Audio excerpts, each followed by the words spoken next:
আসসালামু আলাইকুম ইয়া রাহমাতুল্লাহি ওয়া বারাকাতুহু। সকল দিনদার মুমিন মুসলমান ভাইয়েরা,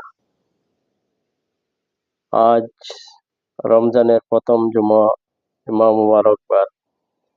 আমরা সকলেই জুমার নামাজ আদায় করার জন্য সকালে পরিষ্কার পরিচ্ছন্ন হয়ে ভালো কাপড়-চোপড় পরিয়ে আমরা জুমার নামাজ আদায় করার জন্য সকলেই মসজিদে রওনা দিব।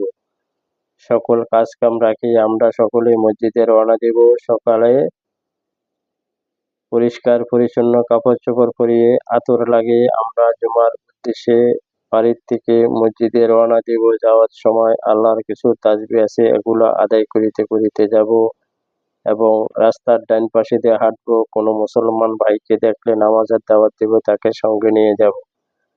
আমরা আল্লাহর কিছু তাসবিহ আছে, এগুলো আদায় করিতে করিতে আমরা যখন মসজিদে প্রবেশ করব, তাতে আমাদের অনেক সওয়াব হবে। আমরা মসজিদে ডান পায়ে ঢুকবো এতেকাফের নিয়তে। আমরা প্রথম কাতারে বসার চেষ্টা করিব। প্রথম কাতারে বসিলে আস্তে আস্তে প্রথম কাতার ফুরিয়ে গেলে পিছের কাতারগুলা ফুরিয়ে যাইব। আমরা মসজিদে ঢুকিয়া কোনো কারো সাথে কেউ কথা বলিব না। আমরা যদি দুনিয়াবী কথাবার্তা বলি তাহলে মানুষের ইবাদত বন্দেগী করতে কষ্ট হয়, মসজিদের আদব নষ্ট হয়। খতিব সাহেব কি বলে কোরআন হাদিস থেকে আমরা মনোযোগ দিয়ে শুনবো, শুনিয়ে আমরা আমল করার চেষ্টা করিব।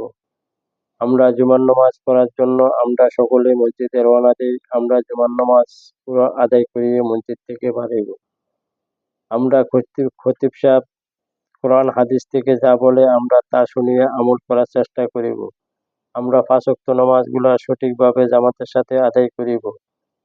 আমরা জুমার নামাজ সপ্তাহে একদিন পড়ার জন্য যাই, রমজানের প্রথম জুমা। আমরা জুমার নামাজ সঠিকভাবে আদায় করিব। আল্লাহর কাছে ক্ষমা প্রার্থনা চাইব। আমরা অতীতের ভুল ত্রুটি ক্ষমা থাকলে, অতীতের গুনাহ ভুল ত্রুটি থাকলে আমরা আল্লাহর কাছে ক্ষমা চাইয়ে নিব। আল্লাহর কাছে ইস্তেগফার করিয়ে আমরা ক্ষমা চাইয়ে নিব। খতিব সাহেব কি বলে আমরা মনোযোগ দিয়ে শুনবো, শুনিয়ে আমরা জুমার নামাজ আদায় করিয়ে আসব। অনেক যুবক ভাইয়েরা আছেন, অনেক বয়স্ক ভাইয়েরা আছেন, 2 রাকাত ফরজ নামাজ পড়িয়া মসজিদ থেকে চলে আসেন। তাহলে আপনাদের জুমার নামাজ আদায় হয় কিনা এতে সন্দেহ থাকে। আপনারা আল্লাহকে রাজি খুশি করতেন, যখন মসজিদে যান, তখন আল্লাহকে রাজি খুশি করিয়া মসজিদ থেকে বেরিয়ে আসবেন, পুরা নামাজ আদায় করিয়ে আসবেন। মসজিদে গিয়ে কেউ কারোর সাথে কোনো কথা বলিবেন না। পিলারের সাথে ওয়ালের সাথে কেউ ঢেলান দিয়ে বসবেন না। মসজিদে কথা বলার জায়গা না, মসজিদ আল্লাহর ঘর, ইবাদত বন্দেগী করার জায়গা। মসজিদে কেউ কথা বললে অনেকের ইবাদতের সমস্যা হয়। খতিব সাহেব কোরআন হাদিস থেকে কি বলে আমরা এগুলা নিয়ে সমালোচনা করি। রাজনীতিক অনেকে মনে খতিব সাহেব কোরআন হাদিস থেকে সুদের বিরুদ্ধে, ঘুষের বিরুদ্ধে, জিনার বিরুদ্ধে, অপচারের বিরুদ্ধে কোনো কথা বললে আমরা অনেকে বলি যে হুজুর রাজনীতিক বলে, রাজনীতিক কথা বলে। রাজনীতিক কথা না, রাজনীতি কোরআন থেকেই আসছে। রাজনীতি কোরআন থেকেই, রাজনীতিক সংসদ ভবন থেকে, কোরআন থেকেই সংসদ ভবন চলার হুকুম।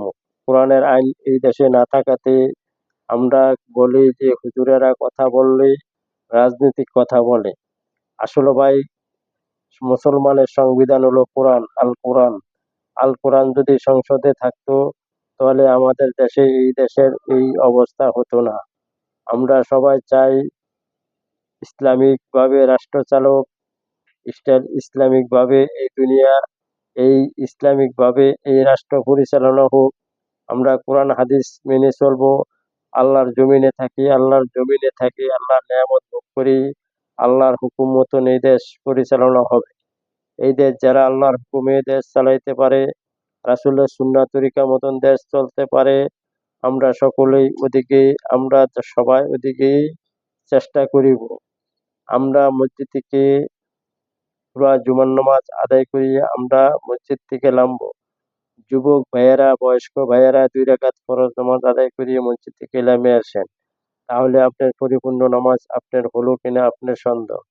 আপনারা মসজিদ থেকে নামার সময় কোনো দলাদলি করে, কোনো উস্তাউস্তি করে মসজিদ থেকে নামবেন না। আস্তে আস্তে নামবেন। মসজিদে যারা নামাজ পড়ে কিছুক্ষণ হলে একটু দাঁড়িয়ে অপেক্ষা করিবেন। মসজিদের আদব নষ্ট করিবেন না, মসজিদের পরিবেশ নষ্ট করবেন না। আল্লাহর ঘর, আল্লাহর হুকুম পালন মতন, আল্লাহর হুকুমগুলো আদায় করবেন, রাসূলের সুন্নাহ তরিকা মতন আদায় করবেন।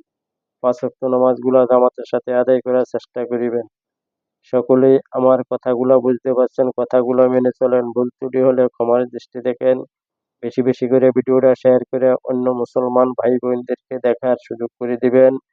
বেশি বেশি করে শেয়ার করে দিবেন, বেশি বেশি করে সাবস্ক্রাইব করে দিবেন। আসসালামু আলাইকুম ওয়া রাহমাতুল্লাহি ওয়া বারাকাতুহু।